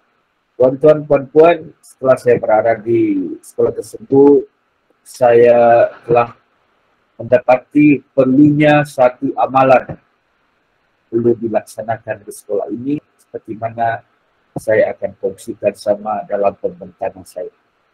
Tuan-tuan dan puan-puan, amalan ini kita jenamakan sebagai jendela menara gading. Sebelum itu saya ingin berkongsi maklumat sekolah ini. Sekolah Kebangsaan Menang Pilik merupakan salah satu sekolah yang terletak di gugusan Kepulauan Kecil daerah Sempurna. Sekolah ini juga merupakan antara sekolah yang terawal dibina di daerah Sempurna, yaitu pada tahun 1963. Fungsi awalnya mempunyai bilik darjah tahun 1 hingga tahun 6. Tapi pada tahun 2012 fungsinya telah berubah, yaitu Sekolah Kebangsaan Menang Pilik hanya mempunyai murid tahap 1 sahaja, tahun 1, 2, dan 3. Manakala tahap 2-nya akan dipindahkan ke Sekolah Kebangsaan Bumbung yang mempunyai asrama, yang dihaskan untuk sekolah-sekolah yang mempunyai bentuk dan sifat seperti Sekolah Kebangsaan Menang Pilik ini sendiri. Tuan-tuan dan puan-puan, sehingga tarikh ini, sekolah ini mempunyai murid seramai 18 orang dan mempunyai keputangan sekolah seramai 9 orang. 2 orang EKP dan selebihnya adalah guru. Seterusnya tuan-tuan, kita kongsikan sini ialah macam mana kita membuat pemesanan awal tentang program ini. Seperti amalan penulisan yang lain, kita menggunakan diagram isi kawah. Setelah meneliti persekitaran Pulau Menang Pilik sendiri, komuniti yang tinggal di sekitarnya, ibu bapa, dan kemudian sekolah, fisikal sekolah itu sendiri, dan kelas, kita mendapati sekolah ini mempunyai murid yang kurang. Awal pelaksanaan program ini yaitu tahun 2019, kita dapati murid hanya ada seramai 6 orang. 6 orang, jadi terlalu sedikit. Jadi bilangan itu menyebabkan sekolah ini semacam sedikit, tidak ada orang. Nah, tuan-tuan dan puan-puan, seterusnya kita kongsikan di sini ialah analisis SWOT pelaksanaan program ini. Kita dapati kekuatan program ini ialah bila dilaksanakan ialah murid yang kurang. Itu menyebabkan program ini sebenarnya kerja dilaksanakan, bilangan guru dan kelas seimbang, muridnya juga aktif. Kelemahannya kita nampak di sini ialah gangguan masa, yaitu semasa peralihan kelas. Guru berada di kelas 1, guru tidak keluar-keluar dalam kelas, dalam pejabatnya sendiri. Manakala peluangnya kita nampak ialah kreativiti guru dalam menarik minat murid, mobiliti murid dapat meningkat, sokongan PPD, JPN dan PPN sama ada dalam bentuk pemantauan dan dana. Seterusnya sokongan komuniti. Ancaman, seperti kita paham, keadaan kita masih dilanda pandemik COVID-19, itu salah satu ancamannya. Sikap ibu bapa dan pengaruh syarikat. Terusnya, saya ingin kongsikan data terkini mengenai sekolah ini. Di awal tadi saya sebutkan secara ringkas, di sini saya ingin jelaskan tentang penjawatan ini. Kita ambil sumber ini langsung dari sumber EPPN. Sekolah Kebangsaan Menang Pilik mempunyai kekitangan seramai 9 orang, seorang guru besar SKN, grade hakiki 32, seorang guru penolong kanan hal ehwal murid, hakiki grade 29, 4 orang guru akademik biasa, seorang guru pendidikan agama Islam, seorang pembantu amrendah, dan seorang pembantu takbir. Seterusnya kita kongsi data terkini murid atau pelajar SK Menang Pilik sehingga ke hari ini.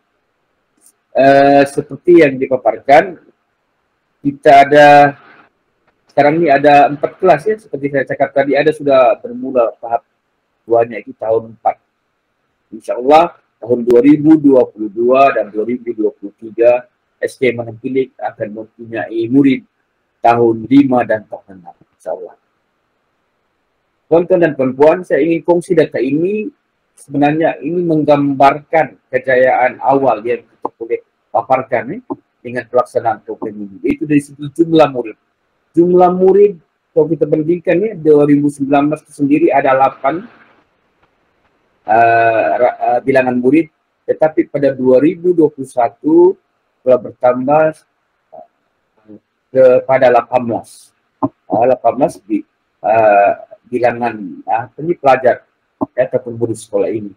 Tuan-tuan, apa yang saya ingin tegaskan di sini, ini menampakkan komuniti, khususnya ibu bapa, telah mempunyai kepercayaan yang positif terhadap sekolah dengan memindahkan beberapa anak-anak saudara mereka yang berada dulu di luar Manampilik pindah ke sekolah ini sendiri.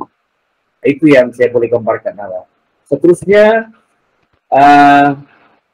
bila kita kesan program ini, antara isu yang kepunca masalah yang menyebabkan kita lahirkan program ini ialah disebut tadi dalam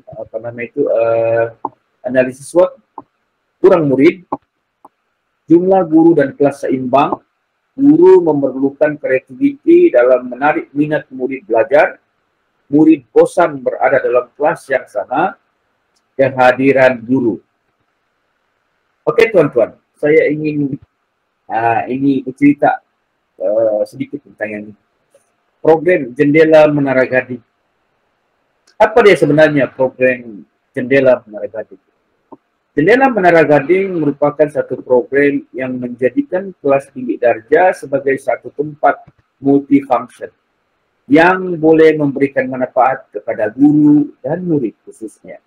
Di samping dijadikan sebagai duduk darjah, program ini sekaligus menjadikan kelas sebagai pejabat guru. Oleh itu, adalah menjadi tanggung jawab guru untuk menceriakan kelas tersebut sesuai dengan penganjuran susun atur kelas alat ke-21 dan sekaligus menghubungkan susun atur kelas tersebut sesuai dengan keadaan sebuah pejabat. Inilah sebenarnya program Jendela Menara Gading. Oke, objektifnya ialah dari segi fizikal sekolah sendiri. Pertama ialah kita ingin memaksimumkan penggunaan bilik darjah agar tiada kelas yang tidak digunakan atau terabai. Guru menjadikan guru sentiasa prihatin dan menepati masa repetisi. Kalau untuk murid, menjadikan murid yang peka terhadap jadwal waktu repetisi, beretika, bermula dari sebelum peralihan kelas sehingga akhir peralihan kelas. Manakala community, kita nampak seperti data yang tadi itu, memang telah menarik minat dan keyakinan mereka kepada sekolah. Tuan-tuan dan puan-puan, ini adalah plan pelaksanaan programnya. Seperti gambaran awal ini, kita ada 4 bilik ataupun kelas. Itu adalah laluan untuk kelas dalam satu blok bangunan di sebenarnya. Seterusnya, inilah laluan kelas ataupun blok untuk kelas tuan-tuan. Ini diambil gambar ini di awal pelaksanaan tahun 2019 bulan Mac. Nah, ini adalah kelas Al-Khwarizmi atau sebenarnya digunakan sebagai kelas untuk matematik. Seterusnya kelas Albert Einstein untuk bilik sains, bilik badang. Nah, badang ni apa ni? Dia ni sebagai apa? Sebagai ikon Melayu yang gagah kuat Nah, jadi kita letakkan untuk bilik bahasa Melayu, manakala yang ini pula bilik Cambridge itu kelas bahasa Inggris. Nah, inilah kata dan pelaksanaan yang melibatkan selama 4 orang guru dan 4 bilik berfungsi sebagai bilik darjah dan juga kelas dan juga pejabat guru sendiri. Ini Cikgu Dustin Siti sebagai guru bahasa Inggris. Terusnya Cikgu Bunga Alba di Siri sebagai guru bahasa Melayu, kelas badan.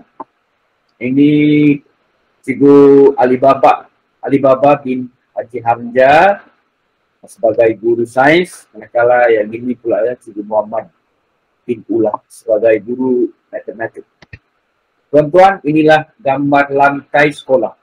Yang berwarna hijau itu adalah blok pentadbiran tadi. Di sanalah program ini berkumpul dilaksanakan setiap hari sesi pembelajaran, pengajaran dan pembelajaran. Oke tuan-tuan, setelah dilaksanakan program ini kita nampak keberkesanannya. Yang pertama ialah murid berdikari dan mempunyai keyakinan diri. Seterusnya jumlah murid bertambah. Guru merasa lebih selesa dan seronok menjalankan tugas. Kelas bertambah ceria dan mempunyai fungsi yang khusus. Komuniti dan ibu bapa mula berkeyakinan dengan sekolah. Walaupun ada keberkesanan, dapat juga cabaran sebenarnya dalam melaksanakannya. Satu, peringkat awalnya komuniti merasa masih kurang yakin. Jadi mereka lebih banyak memerhati. Seterusnya, gangguan masa. Gangguan masa ini peralihan kelas tadi. Sebab murid yang bergerak setiap kali berubah mata pelajaran. Nah, seterusnya, guru statik. Mungkin guru rasa bosan ngantuk ke dalam kelas. Sebab dia tidak bergerak dalam kelas. Ya, tuan-tuan dan perempuan, seterusnya adalah kreativiti guru dalam menghias kelas. Sebab guru itu langsung bertanggung jawab dalam mengurus keceriaan bidik tersebut. Seterusnya kehadiran guru. Kehadiran guru juga menyebabkan kelas itu akan sedikit ada perubahan. Sebab bilangan guru di sekolah tidak ramai. Seorang tidak hadir amat terkesan dalam program ini. Seterusnya pandemik COVID-19. Pelaksanaannya tuan-tuan kita berjaya laksanakan sepenuhnya. Peringkat awalnya cuma di tahun 2019 saja. Kita maklum 2020 cuma setakat bulan Mac kita berada secara bersebuka di sekolah. Kerjasama ibu bapa itu juga antara cabaran malah. Cadangan penambahbaikan. Tuan-tuan dan puan-puan, kalau mampu kita adakan wifi di bangunan kawasan mana kelas atau bilik itu diwujudkan. Seterusnya kemudahan elektronik seperti LCD juga kalau mampu kita adakanlah. Seterusnya, struktur bangunan perlu diperbaiki. Alhamdulillah tahun 2021 ini, sekolah telah mendapat penyelenggaraan tetapi tidak menyeluruh. Yang masih tidak terlaksana ialah pendawaian. Nah, itu antara keperluan yang kita rasakan untuk menambahbaikan program ini. Tuan-tuan dan puan-puan, secara keseluruhannya dapat kita rumuskan. Pelaksanaan program ini, suasana di Sekolah Kebangsaan Mandiri telah berubah dengan lebih kondisif, dengan bilangan murid yang sedikit, pergerakan murid akan menghidupkan suasana sekolah secara keseluruhannya. Di samping membolehkan guru memperuntukkan lebih masa untuk menceriakan kelas masing-masing, program ini adalah yang terbaik setakat ini yang pernah dilaksanakan Sekolah Kebangsaan Mandiri. Ini dibuktikan dengan keberkesanan program di mana jumlah murid telah meningkat, tahap keselesaan kekutangan skema bilik, terutamanya guru, semakin baik. Kerjasama dengan komuniti sekeliling baik dan ini dapat dilihat apabila pihak sekolah menggunakan pelbagai program, mereka sentiasa memberikan kerjasama yang padu. Tuan-tuan dan puan-puan, ini adalah satu video pelaksanaan perkemahan mini tiket atas. Ya. I will run, I will climb, I will soar. I'm undefeated. Oh, jumping out of my skin, pull the cord. Yeah, I believe it. Oh, the past is everything we were. Don't make us who we are. So I'll dream until I make it real, and all I see is stars. Not until you fall that you fly. When your dreams come alive, you're unstoppable. Take a shot, chase the sun, follow you. We were glowing in the dark, turning dust to gold, and we dream impossible, possible.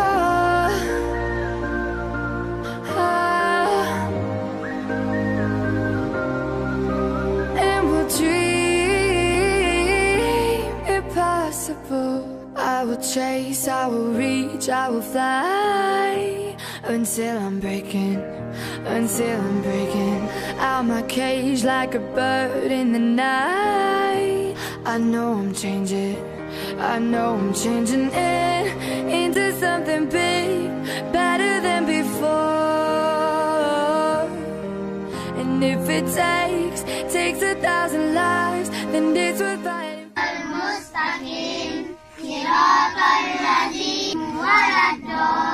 Ya, jangan pelak kau menangis. When your dreams come alive, you're unstoppable. Take a shot, chase the sun, find the beautiful. We will go in the dark, turning dust to gold, and we'll dream impossible.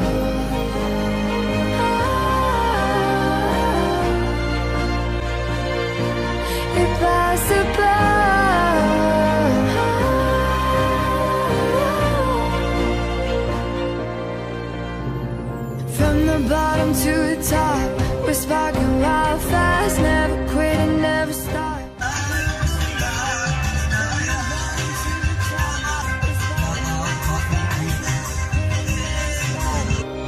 It's not until you fall that you fly. When your dreams come alive, you're unstoppable. Take a shot, chase the sun, find the beautiful. We will go in the dark, turning dust to gold, and we'll dream impossible.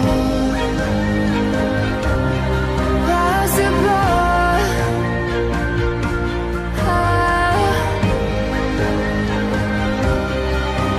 And we'll dream impossible. Sedikit tuan dan perempuan, sedikit perkongsian video. And ini adalah merupakan program perkemahan mini PRS yang sebenarnya melibatkan beberapa sekolah jiran dengan skema pendidik. Apapun, saya fikir itu saja yang saya mampu kongsikan tentang program ini. Jadi segala yang baik itu datangnya dari ilham dan hikmah dari Tuhan Yang Maha Esa, Allah SWT. Segala yang kurang itu tuan-tuan adalah datangnya dari saya. Sekian, wabillahi taufik wal hidayah. Assalamualaikum warahmatullahi wabarakatuh.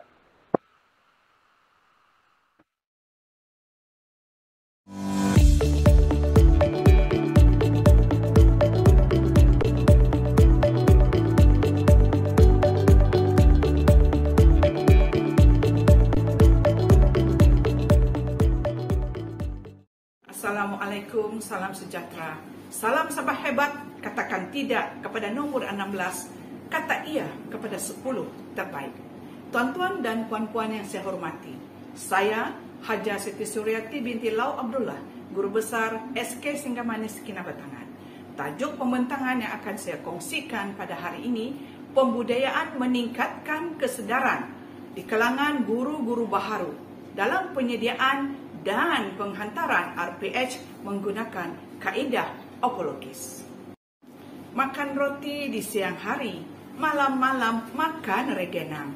Wahai guru yang baik hati, rajin siapkan RPH, hati gembira, jiwa tenang. Tuan-tuan dan puan-puan, inilah dia wajah SK Singgamanis yang terletak di Kampung Seri Manis, Kinabatangan. Berkeluasan 3.25 ekar, sekolah grade B luar bandar. Mempunyai enrollment guru seramai 16 orang, termasuk pentadbir, 3 orang AKP dan seramai 136 orang murid. Pernah menerima anugerah Sekolah Cemerlang Kebangsaan kategori luar bandar Kementerian Pelajaran Malaysia pada tahun 2009, anugerah Bai'ah sebanyak 2 kali pada tahun 2010 dan 2012. Berdasarkan analisis SWOT, saya ingin memberikan fokus kepada 2 perkara, iaitu kekuatan dan cabaran. Kekuatan yang ada di sekolah saya di mana 100% guru adalah terlatih, 100% guru siswaza, 75% guru berpengalaman 5 tahun dan ke atas, dan sentiasa mengamalkan budaya kerja sepasukan. Pada tahun 2019, sinar baharu kepada sekolah dengan kehadiran guru baharu yang bersemangat tinggi dalam menjiwai tugas dan tanggungjawab sebagai pendidik. Di sebalik kekuatan sudah pasti ada cabaran. Cabaran yang dikenal pasti yang pertama, berkaitan ancaman budaya luar. Yang kedua, radio lama. Dan yang ketiga, perlunya kepelbagaian pendekatan. Apakah itu ancaman budaya luar yang berkaitan dengan tajuk pembentangan saya? Ya, sudah pasti persekitaran, sosialisasi guru seperti teman serumah berlainan sekolah, teman selalu semeja di kedai kopi, santai lama-lama mata ngantuk, badan letih, RPH tertangguh lagi tak sudah-sudahnya. Radio lama pula, staf yang berusia emas, kadang okey, kadang tidak, maklumlah minda pelupa sehingga RPH tak siap-siap lagi. Menghadapi semua ini sudah pasti seorang pemimpin perlu ada daya kreativiti mencari pendekatan, ramuan dalam membangunkan sumber manusia pelbagai gelagat. Seterusnya berikut adalah hasil pemantauan simakan RPH pada tahun 2015. Ada 6 dapatan yang dikenal pasti dalam kalangan guru lama sebelum kehadiran guru-guru baharu, yaitu yang pertama, nilai penghayatan SPI bilangan 3 1999, yang kedua, kelewatan penghantaran RPH, yang ketiga, kekemasan penulisan RPH, yang keempat, refleksi RPH, yang kelima, tindak susul refleksi, dan yang keenam, dokumen wajib seperti DSKP, RPT, dan yang lain-lain berkaitan dengan RPH. Hasil rumusan dapatan pada Jun 2015 ini dikenal pasti. Seramai 6 orang guru daripada 16 orang tidak dapat menyedia atau menghantar RPH. 2 orang liwat menghantar RPH dalam tempoh minggu dan bulan. 3 orang guru liwat menghantar mengikut masa atau hari dalam minggu tersebut. Dan 1 orang penulisan RPH kurang kemas. Data ini diperolehi dari rekod simakan RPH yang disediakan oleh pentadbir. Seterusnya, berdasarkan analisis graf simakan RPH pada bulan Januari sehingga Jun pada tahun 2016 sehingga tahun 2018, yaitu sebelum kehadiran guru baharu. Petunjuk prestasi dalam graf, hijau menunjukkan prestasi berkualiti, ungu baik, kuning sederhana, dan merah kurang memuaskan. Pada tahun 2016, seramai 6 orang guru mencapai prestasi RPH berkualiti, 7 baik, 2 sederhana, dan 1 kurang memuaskan. Pada tahun 2017, 7 orang guru mencapai prestasi RPH berkualiti, 8 baik dan 1 sederhana, manakala kurang memuaskan 0. Pada tahun 2018, 7 orang mencapai prestasi berkualiti dan 9 orang baik, 0 sederhana, 0 kurang memuaskan. Berdasarkan data senario semasa guru baharu pada tahun 2019 sehingga tahun 2021. Yang pertama, kefahaman dan penghayatan SPI bilangan 3 1999 perlu diterapkan. Yang kedua, kefahaman berkaitan SKPMG itu standard 4 perlu dibimbing dan dipandu. Yang ketiga, guru interim belum ada asas latihan keguruan. Yang keempat, pengurusan masa. Dan yang terakhir, budaya kerja yang berbeza bagi guru baharu tetapi yang berpengalaman.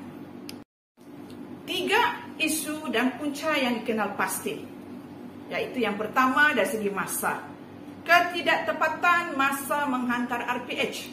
Yang kedua, kualiti, yaitu penulisan dan kandungan RPH yang kurang memuaskan.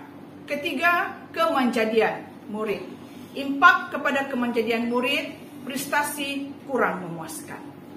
Dengan itu, tercetuslah intervensi inovasi opologis yang bertujuan memberi teguran secara halus, menggunakan kaedah 3 warna yang memberi maksud. Merah, RPH gagal disedia dan dihantar mengikut jadwal yang ditetapkan. Kuning, RPH perlu sedikit pemurnian dan ketepatan jam penghantaran. Manakala hijau, RPH memenuhi kriteria tapat masa menghantar, awal menghantar dan sudah pasti penulisan RPH-nya berkualiti. Semuanya bertujuan untuk memupuk kesedaran sumber manusia, iaitu guru-guru, agar sentiasa apologis dalam menyedia dan menghantar RPH. Tuan-tuan dan puan-puan yang saya hormati, 5 objektif utama kaedah apologis ini dilaksanakan. Yang pertama, 100% ketetapan masa menghantar RPH pada setiap minggu. Yang kedua, kandungan RPH yang berkualiti. Yang ketiga, RPH sebagai dokumen rujukan utama dalam penilaian prestasi maupun pengiktirafan. Yang keempat, membina sikap apologis secara konsisten dalam penyediaan dan penghantaran RPH, mempunyai target untuk mendapatkan stiker hijau sebagai usaha menjaga kualiti RPH demi kemanjadian murid secara terancang dan berfokus. Dan yang terakhir, memastikan semua guru tidak memandang remeh dalam penyediaan RPH sebagai nadi utama pendidik yang termaktub dalam SPI 3/1999. Kumpulan sasar kepada seramai 3 orang guru interim dan 13 guru lama. Tuan-tuan dan puan-puan yang saya hormati sekalian, dalam plan pelaksanaan saya menggunakan 2 kaedah, iaitu yang pertama analisis SWOT dan yang kedua menggunakan metodologi PDCA. Di peringkat plan, mengesan masalah kegagalan, menepati masa, kualiti penyediaan RPH, seterusnya mendraft kajian tindakan dan membuat refleksi. Di peringkat 2, mengadakan morning glory kepada guru-guru, iaitu proses bimbingan, motivasi, simakan dan penandaan stiker pada setiap hari Jumaat ataupun pada pagi hari Isnin sebelum jam 7.20. Di peringkat cek, memeriksa, menganalisis rekod simakan penghantaran RPH dengan menggunakan pendekatan morning glory, iaitu bimbingan, berfokus dan bersasar. Dan yang terakhir, action, tindakan. Kepimpinan melalui teladan, amalan apologis dalam kalangan SLT, Senior Leader Trainer dan Middle Leader Trainer. Haruslah menjadi suri teladan kepada guru-guru baharu. Kriteria utama juga dalam penentuan anugerah staf cemerlang bulanan, pencalonan APC peringkat sekolah dan seterusnya, ingatan berkaitan SPI dan peraturan-peraturan kurikulum kebangsaan sentiasa dibugarkan kepada semua guru-guru.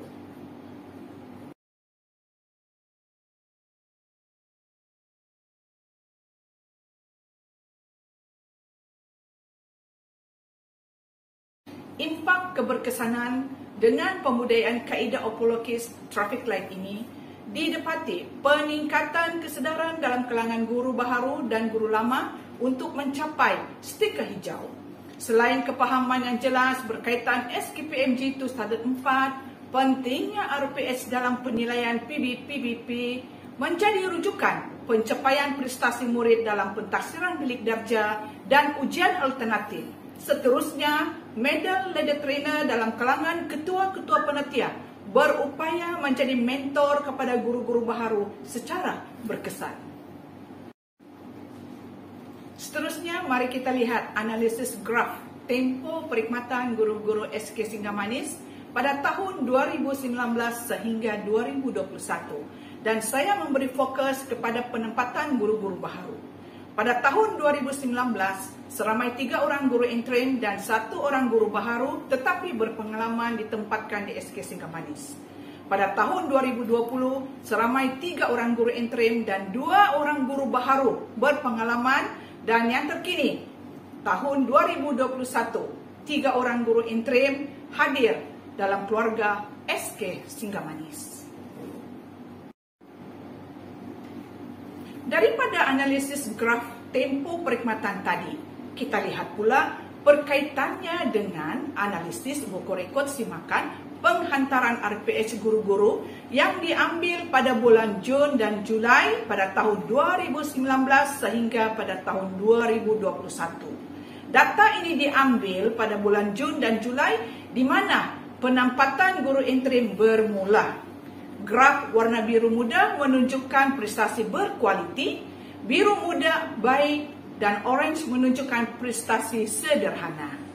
Pada tahun 2019, seramai 7 orang guru mencapai prestasi RPH berkualiti, 6 orang baik dan 2 sederhana. Manakala pada tahun 2020, seramai 6 orang guru mencapai prestasi RPH berkualiti. 1 orang daripadanya telah bertukar menjadikan angka pada tahun 2020 capaian berkualiti tinggal 6. Tetapi pencapaian prestasi baik meningkat kepada 11 orang dan tinggal 1 orang sahaja yang mencapai prestasi sederhana. Manakala pada tahun 2021, 16 orang guru mencapai prestasi berkualiti 100% mempunyai stiker hijau prestasi berkualiti. Alhamdulillah.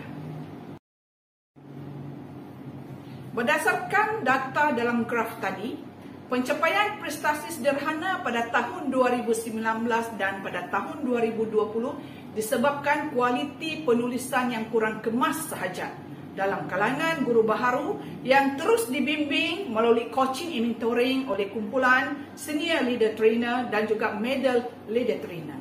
Alhamdulillah, guru-guru baharu dapat membudayakan kaedah apologis dengan cepat atas kesedaran yang tinggi sebagai seorang pendidik. Selamat pagi, sebagai guru baru saya merasakan apologis adalah satu inovasi yang banyak membantu saya dalam penyediaan fail rekod pengajaran. Apologis juga membantu saya untuk berada pada landasan yang betul dalam melaksanakan tanggungjawab sebagai seorang guru. Secara peribadi, saya merasakan apologis memberikan motivasi kepada saya untuk bekerja dengan lebih bersungguh-sungguh.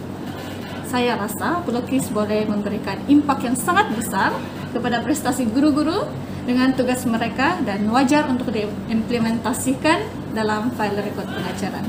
Okey, pada pendapat saya, inovasi Opolukis ini sangat berguna kepada semua guru dalam menyediakan buku rekod mengajar. Dan saya rasa inovasi ini perlu diimplementasikan kepada setiap sekolah. Kenapa perlu diimplementasikan kepada setiap sekolah? Okey, kerana pertama sekali, inovasi ini boleh menjadi kayu ukur kepada prestasi setiap guru untuk setiap minggu. Kiranya kalau mendapat hijau itu baguslah. Dan yang kedua, ia juga menanamkan sifat menepati masa kepada setiap guru. Ketiga, yang last sekali, ia juga memberi semangat kepada guru untuk mengekalkan prestasi guru masing-masing. Ini fail milik Cikgu Juria. Kita boleh mendapati bahawa setiap minggu Cikgu Juria mendapat hijau. Maksudnya baguslah tu, on time. Jadi memberi semangatlah kepada Cikgu Juria ni untuk mengekalkan prestasinya pada setiap minggu. Bagi saya, sebagai seorang guru baharu, pembudayaan apologis ini memberi impak kepada saya. 1. Menghantar LPH itu tepat pada masanya. Yang kedua, saya lebih berdisiplin seperti yang termaktub dalam SPI bilangan 3 1999. Tuan-tuan dan puan-puan semua, sesungguhnya dalam meningkatkan kesedaran penyediaan dan penghantaran RPH menggunakan kaedah apologis ini sudah pasti terdapat beberapa cabaran. Antaranya, menghadapi kepelbagaian gelagat dalam organisasi. Pemimpin perlu mempelbagaikan kaedah, mempelbagaikan pendekatan dalam menerapkan sesuatu norma dalam organisasi. Pendek kata, perlu ada kreativiti untuk memujuk, mempengaruhi kepada individu maupun kumpulan kepada nilai berkualiti yang diharapkan. Yang kedua, perlu mengambil masa untuk diasimilasi kerana ianya adalah pembudayaan sikap. Dan yang terakhir, pengaruh ancaman luar yang meliputi persekitaran sosialisasi guru yang boleh mengganggu dalam pengurusan masa seperti yang saya jelaskan tadi.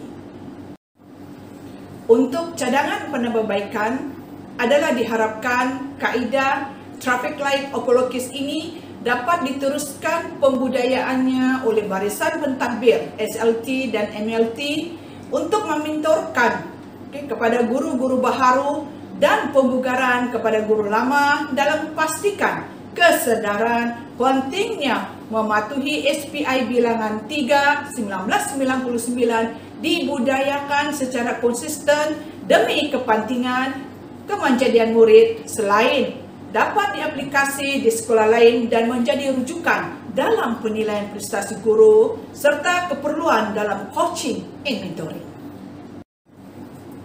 Sebagai rumusan, saya berharap amalan Opolokis sentiasa menjadi amalan kesedaran dalam kalangan guru-guru dalam menyediakan dan menghantar RPH secara konsisten walau di mana jua berhikmat. Opolokis bermaksud rajin dalam bahasa etnik orang sungai. Sikap rajin dalam melaksanakan tugas dan tanggung jawab merupakan kunci utama mencapai kejayaan. Kuasa memujuk, membimbing dan mempengaruhi. Itulah tugas PJB kepada organisasi.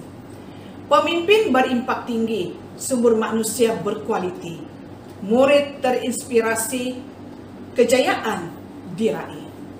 Sekian dan terima kasih. Assalamualaikum. Terima kasih kepada semua pembentang pada hari ini. Terima kasih juga diucapkan kepada semua sidang pendengar. Sesi pembentangan akan bersambung pada hari esok. Sila rujuk jadual yang telah dikongsikan. Sekian dan terima kasih.